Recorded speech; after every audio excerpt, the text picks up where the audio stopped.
Bye bye.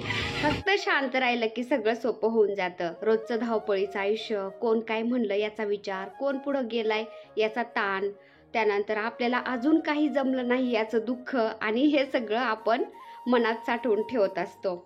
पण आपण मात्र एक गोष्ट विसरतो की एक ना एक दिवस आपल्याला पण जमणार आहे. थोडा वेळ लागन पण जमणार आहे. थोडं शांत राहायचं आणि चालत राहायचं. सगळ्यांच्याच यशाची वेळ ही वेगवेगळी असते. आपली पण वेळ एक ना एक दिवस येणार आहे, हे मात्र विसरायचं नाही. कारण कसं आहे ना, कोणाकोणाला झपाट्याने यश मिळतं तर कधी संत स्थिरपणे कोणाला यश मिळतं. आपलं स्वप्न, आपलं आयुष्य आणि आपली वाटचाल फक्त आपली असते. त्यामुळं कोणालाही कोणाशी तुलना न करता फक्त आयुष्य छानपणे जगत राहायचं. संयमाने, प्रेमाने आणि आत्मविश्वासाने शांत राहायचं. कारण जे आपलं असतं ना ते आपल्यापर्यंत नक्कीच पोहोचतं, हे मात्र खरं आहे.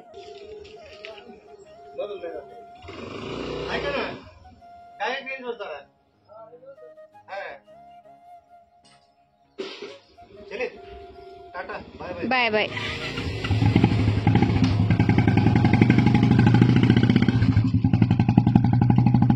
नमस्कार मंडळी, मी छाया. आपल्या सर्वांचं आपल्या आणखीन एका नवीन व्हिडिओमध्ये अगदी मनापासून स्वागत करते. तर आणखीन एका नवीन दिवसाची मस्त अशी सकाळ सकाळ सुरुवात झाली होती. व्हिडिओला पण मी सकाळी सुरुवात केली होती. फौजी साहेब गेले ड्युटीवर. सकाळ सकाळ त्यांना फायरिंगला जायचं होतं ना, ते लवकरच गेले होते. 8-8:30 वाजता काहीतरी, मला वाटतं 8च वाजले होते.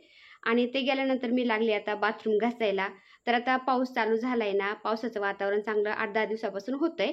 जास्त काही ऊन पडत नाही आणि उमस वाढली की मग हे बाथरूम वगैरे सगळं व्यवस्थित पाहिजे. पावसाळ्यामध्ये ना महत्त्वाचं म्हणजे आपलं घर, दार, पोर्च, बाथरूम सगळं व्यवस्थित पाहिजे. कारण थोडं जरी असं ते पाणी साठून राहिलं किंवा ओलं राहिलं ना, ते उबट वास येतो किंवा चिडचिड वाटते आपल्याला. तर मी सकाळ सकाळ सगळ्या घरातले दोन्ही बाथरूम, सगळं टॉयलेट बाथरूम सगळं घासून घेतलं. त्यानंतर बेसिन राहिल्या होत्या, पण कपडे धुवून घ्यावं म्हणलं. कारण पावसाचं वातावरण तुम्ही बघू शकता, अजिबात ऊन पडेल नव्हतं आणि मला कपडे धुवून वाळायला घालायचे होते आणि ते वाळले पण पाहिजे. कारण 2-3 दिवसापासून अजिबात ऊन पडेल नाहीये आणि ऊन पडेल नसलं त्याच्यामध्येच आपण कपडे जर धुवून टाकले ना तर व्यवस्थित वाळले नाही की त्याचा आंबट आंबट कसं तरी वास येतो. त्यामुळं म्हणलं कपडेच धुवायचे नाही ऊन पडूपर्यंत. आता थोडंसं उघडलं होतं, मी बाथरूम धुत होते, पण ऊन पडल्यासारखं वाटलं ना, म्हणलं आता कपडे सगळ्यात आधी धुवून वाळायला घालावा. मी कपडे धुतले, आंघोळ केली आणि टेरेसवरती आले मी कपडे वाळू घालायला. सागर पण आला होता मला मदत करायला. आणि 2-3च पाऊस झालेत तर आपल्या वांग्याला किती फुलं आलेत. आता खूप वांगे येतील त्याला. आणि आपले झाडं कसे टवकारले तुम्ही बघू शकता, किती तेज आले त्या झाडांच्यावर. चिनी गुलाबाला तर इतके फुलं येतात ना आता वेगवेगळ्या प्रकारचे. हे पहा, आवलीला पण मस्त फुलं आलेत.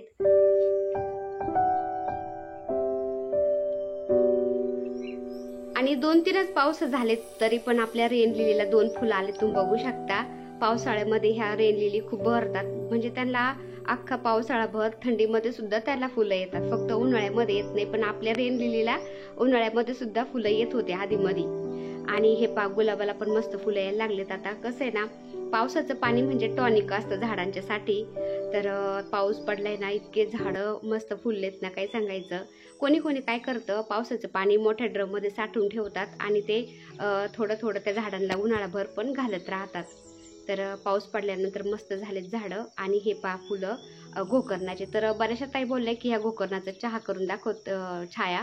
तर 2-3 दिवस आहे ना फुलंच नव्हते आले या गोकर्णाला. मी तोडून ठेवते फ्रीजमध्ये आता आणि उद्या तुम्हाला मी आता त्याचा चहा करून दाखवन. तर आपल्या शरीरासाठी तर खूप चांगला असतो गोकर्णाच्या फुलाचा चहा. नुसतं पाण्यामध्ये ते गोकर्णाच्या फुलं उकळून जरी पिलं ना तरी पण खूप चांगलं असतं. तर मी तुम्हाला नंतर दाखवून आता फुलं तोडून ठेवते.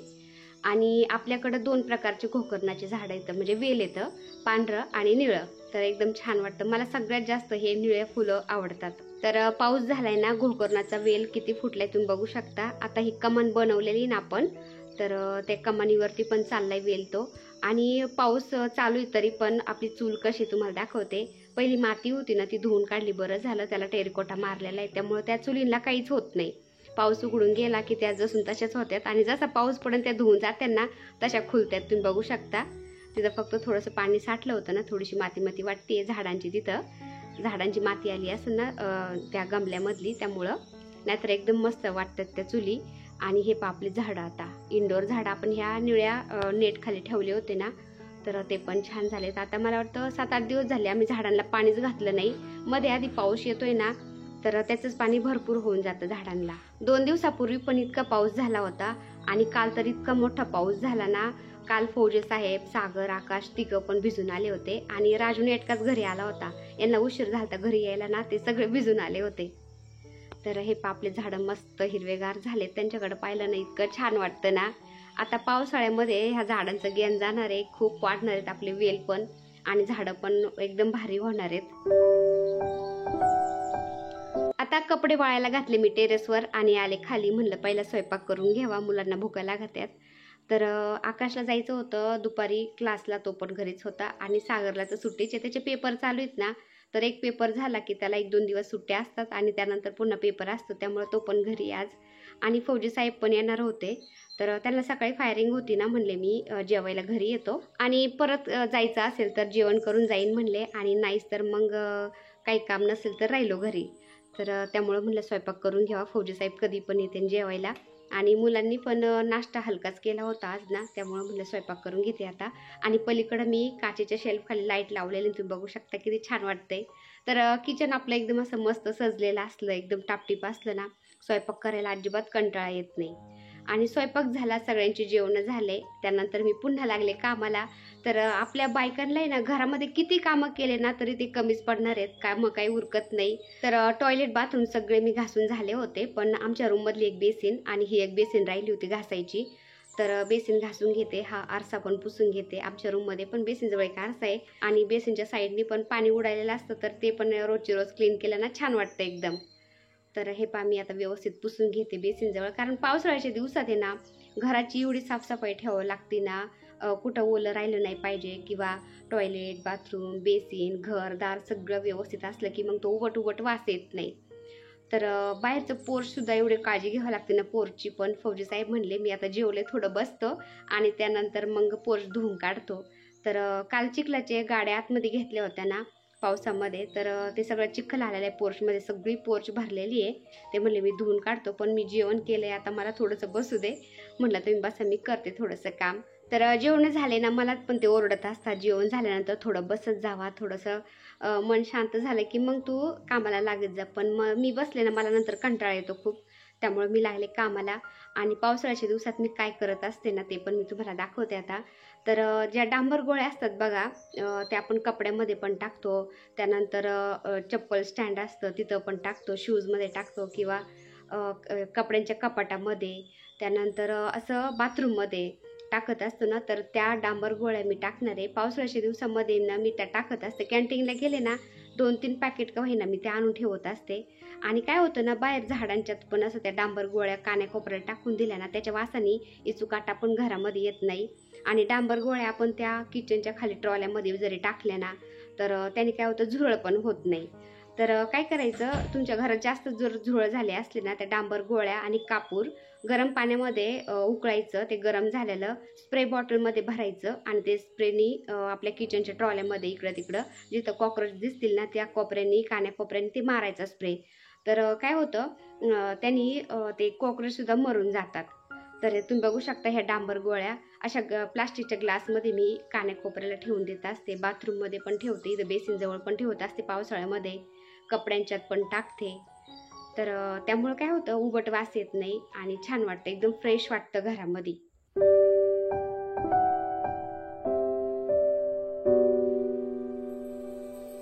आणि आपल्या घरामध्ये ना पाली कुठं असतात, कान्याकोपऱ्यालाच असतात बघा.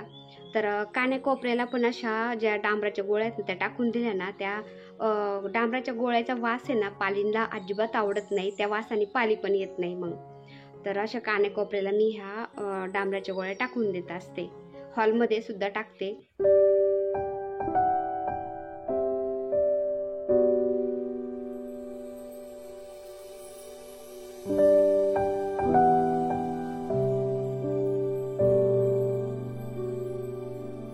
तर किचनमध्ये पण मी खिडक्यांच्यात कान्याकोपऱ्याला त्या गोळ्या टाकून देते, म्हणजे कोणाच्या हाती पण लागणार नाही आणि म्हणजे कोणाच्या हाताला पण लागणार नाही आणि कोणाला दिसणार पण नाही. अशा कान्याकोपऱ्याला मी ह्या डांबर गोळ्या ठेवून देतात, म्हणजे त्याच्या वासाने पाली येत नाही किचनमध्ये.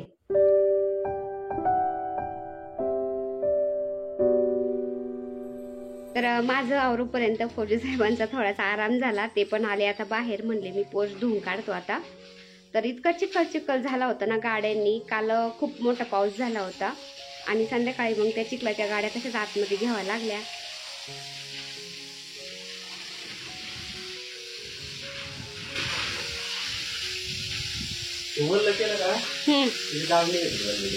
हा का?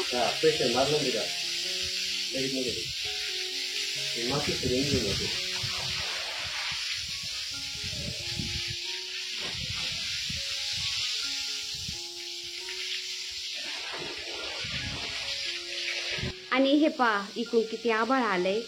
तर असं दिवसभर आहे ना पाऊस येत नाही, पण 3-4 जशा वाजत्यांना तसं पाऊस चालू होतो. आता 3-4 वाजत आलेत ना, इकडं तिकडं गडगड वाजत आहे, म्हणजे गरजत आहे आभाळ, ते पाऊस येणारच आहे.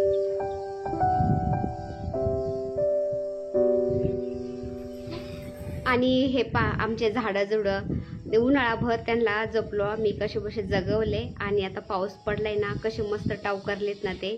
झाडांना एक सुद्धा पान असं पिवळं राहिलं नाही किंवा मेलेलं पान राहिलं नाही. सगळे पानं गळून गेलेत, पहिले पिवळे होते ते खराब झालेले आणि एकदम हिरवेगार पानं येत आता झाडांना. एकदम छान वाटतंय. आणि 2-3 पाऊस झालेत ना मस्त आसपास आता हिरवं व्हायला लागले ना, खूप छान वाटायला लागले.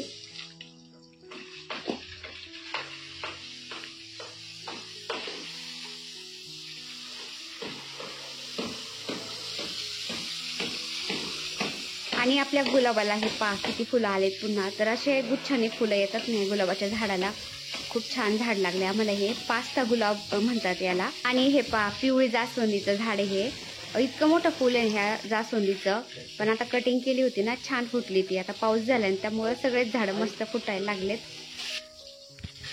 झालं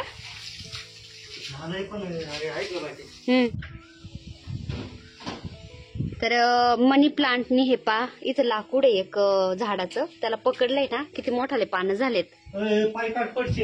नाही पडत मी, हळूहळू म्हणजे पाडायचा इरादा आहे काय?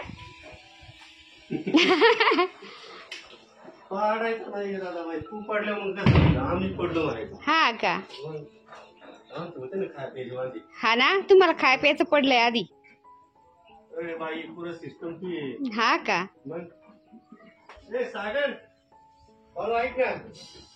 तर हे पा हे असं मनी प्लांट आहे ना, भिंतीला जर चिपकला ना त्याचे पानं खूप मोठाले होते. आता ह्या मनी प्लांटने तुम्ही बघू शकता, हे लाकूड आहे ना, लाकडाला पकडलंय छोटस. पहिलं इथं झाड होतं मोगऱ्याचं आणि ते तोडलं आम्ही. थोडस लाकूड आहे त्याला पकडलंय त्याच्या पायाने ना, तर किती मोठाले पानं झालेत. नाहीतर हे पा असाच मनी प्लांट येतो, पण त्याने त्या लाकडाला म्हणजे पकडल्यामुळं त्याचे पानं एवढ्याला झालेत. तो आता ह्या भिंतीवर जाईन इथं. तर भिंतीला पकडल्यामुळं मनी प्लांटचे पानं अशी मोठाले होते, तुम्ही बघू शकता. हे पा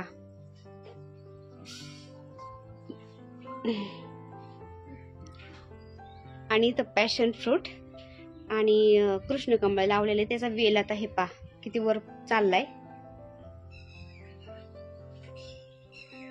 आणि उन्हाळ्यामध्ये नागवेलीला असे पानच राहिले नव्हते, तुम्ही बघू शकता. जे पानं होते ते असे करपल्यासारखे झाले होते. पण आता थोडासा पाऊस झाला ना, तर हे पा नागवेलीच्या वेलाला आहे ना मस्त पाने यायला लागलेत. किती छान पान आले तुम्ही बघू शकता. एकदम हिरवं हिरवंगार नवीन पान आले. झालं का? मग ते मला गोळ्या टाकायचे, तिथं टाकू का आता? ऐका ना, रस्सी बांधून टाकायची.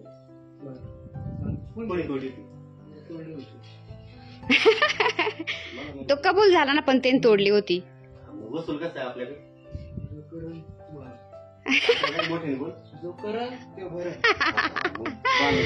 जो करण तो भरण. त्याच्याकडून तुटली ना मग बांधतोय ना तो. कमी पडन ती आता. टंगूस आणावं लागेल आतून. मदत करू शकतो तुला, पण ज्यावेळी चुकले त्यावेळी बांधायला पाहिजे. तशी ठेवून दिली ती का? मग याला सिंगल नाही सांगितलं. आता त्या तंगूस दोरीला गाठ बसन का? बसन बघा. आता लय झाकळून आले नाही का? गरजायला पण लागलं. बापरे.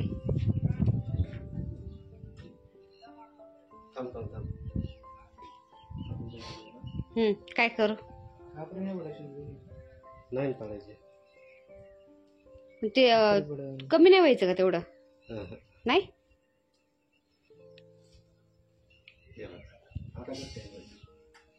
म्हटलं थोडासा तुकडा घेतला त्याने त्यो, थोडस खालीच घ्या, खालीच घेते. एक पुरती का? एक खाली एक वर झालंय ते, व्यवस्थित घ्या. हा हा सही सही. हा काय झोका खेळत होता काय दोरील तिथं? नाही तसं नाही. काय करते माहिती का, कपडे टाकले का असे टाकले ना असे लंबले निघतच नाही, वडून घेतात ना, निघत नाही का तसे.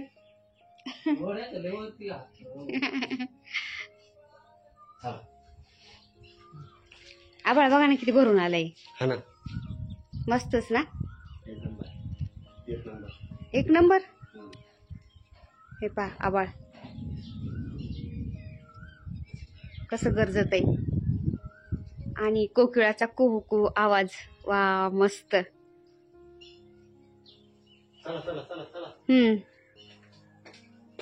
चला इथं 2-3 टाका आणि हे बादल्या आहेत ना, खाली टाकायची. इथे टाकले की 1-2. तर पावसाळ्यामध्ये बाहेर पण पोर्च मध्ये असं ओलं राहतं ना नेहमी, त्यामुळं ते वैस वास येतो, उबट वास येतो ना, त्यामुळं आम्ही अशा डांबर गोळ्या टाकत असतो.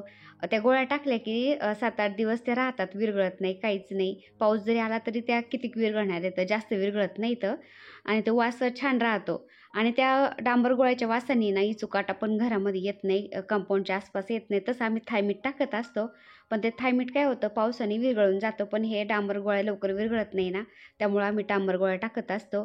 पण लहान लेकरं असतील ना ताईंनो तर सांभाळून, नाही तर मग ते घालायचे तोंडामध्ये, लाखाचे बाहेर हात व्हायचे. त्यामुळं थोडंसं सांभाळून टाकायचे. आमचे सगळे मोठाले पोरं आहेत ना, मोठाले माणसं आहेत, त्याच्यामुळे आम्ही असं टाकून देत असतो. आणि गार्डन भरपूर दाटसर झालंय ना, भीती वाटते चुकाट्याची पावसाळ्यामध्ये, कारण पावसाळ्यात आहे ना ते बिळांच्यात पाणी जाऊन बसतं पावसाचं, आणि ती चुकाटावर यायची भीती असती.